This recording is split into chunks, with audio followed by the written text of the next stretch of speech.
Thierry, ben voilà, c'est parti pour votre 11e saison là. C'est quoi l'état d'esprit avant d'aborder cette saison? L'état d'esprit, ouaf, c'est difficile à dire parce que là on attaque une nouvelle ère avec des nouvelles technologies, donc ça change un peu la donne.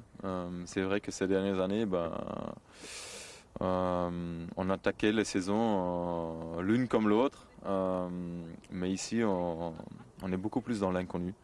Euh, Parce que voilà, des nouvelles technologies, des voitures techniquement qui sont beaucoup évoluées, beaucoup changées.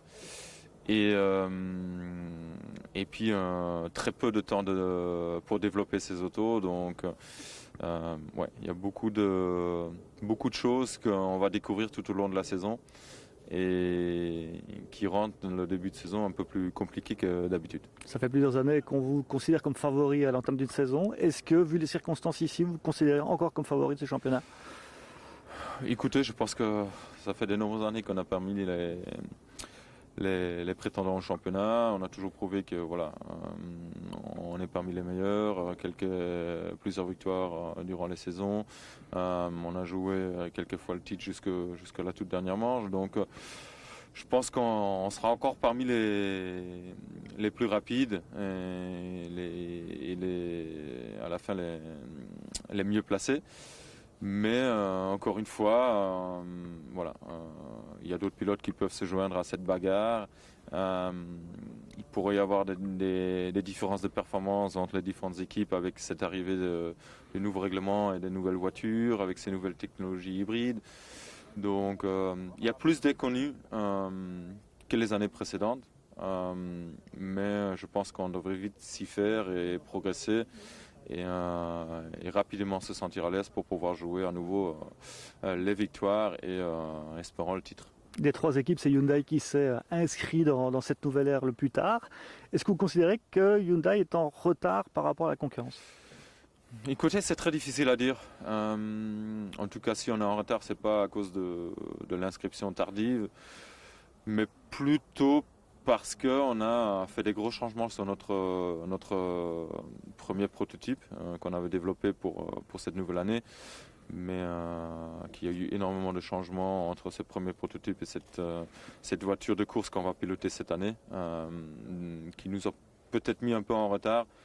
Mais je pense tout de même qu'on a pu rattraper une grande partie de ce retard en roulant beaucoup ces derniers mois-ci pour accumuler des kilomètres et travailler autour de la voiture. La nouveauté, c'est l'hybride, forcément, cette saison. L'hybride, quand on est au volant de cette voiture-là, ça change quoi?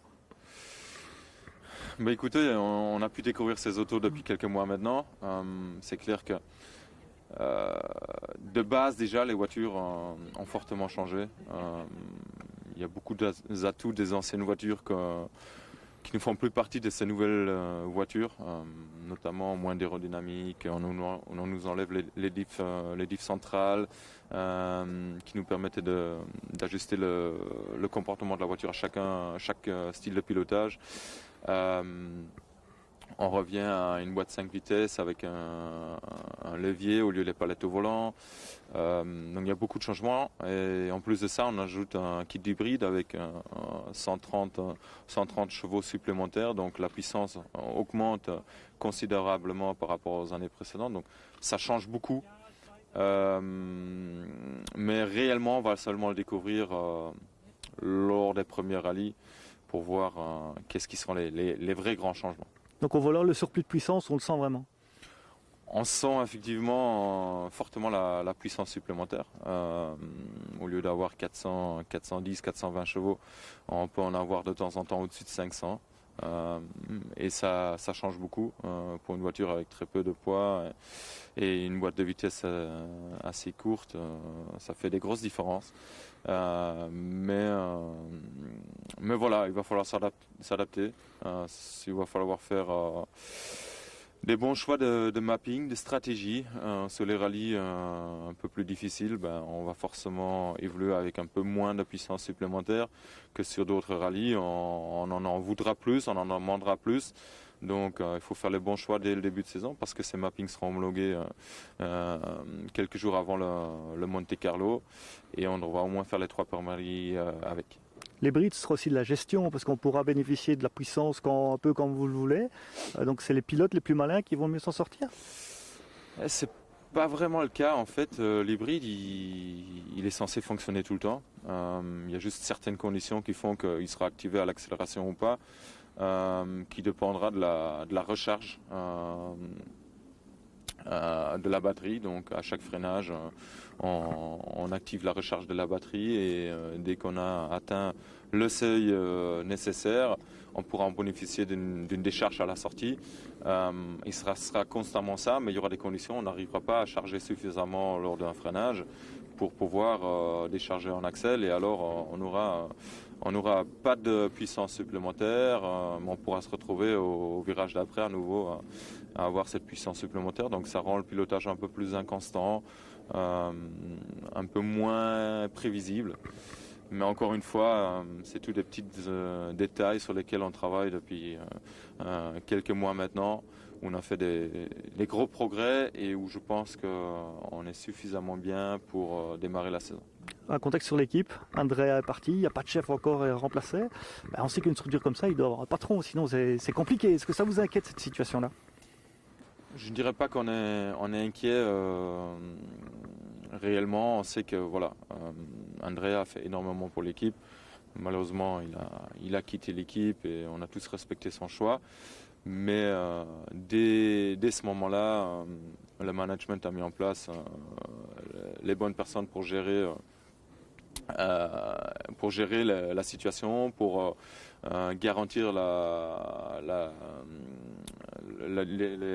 comment tu dis, Le suivi du travail? Ouais, pour continuer pour que le travail continue. Et ça roule, honnêtement. On a passé pas mal de temps à l'atelier et on voit que tout roule normalement. Mais c'est clair que voilà, dans les semaines ou les mois à venir, on va savoir qui sera le remplaçant. Un mot sur la conception de cette voiture. On sait que Christian Loriot y est. On sait aussi que vous avez apporté votre pierre à l'édifice. Tanak aussi. Comment est-ce que vous êtes répartis les rôles? C'est la voiture de Neuville, de Tanak? C'est comment ça marche? Je pense que c'est la voiture à personne. C'est une voiture qu'on a tous développée ensemble. Aussi bien Aude que moi, on a participé à toutes les réunions décisives. On a participé à toutes les séances. On a eu les mêmes nombres de journées dans la voiture. Et on a eu beaucoup d'échanges entre nous aussi. J'étais assez satisfait du travail réalisé parce que la plupart du temps, on était quand même sur la même longueur d'onde et on a poussé l'équipe dans les mêmes directions. Qui fait qu'aujourd'hui, je pense que les choix qui ont été faits sont les bonnes. Maintenant, il reste à faire du fine-tuning pour pousser tout à la limite du possible.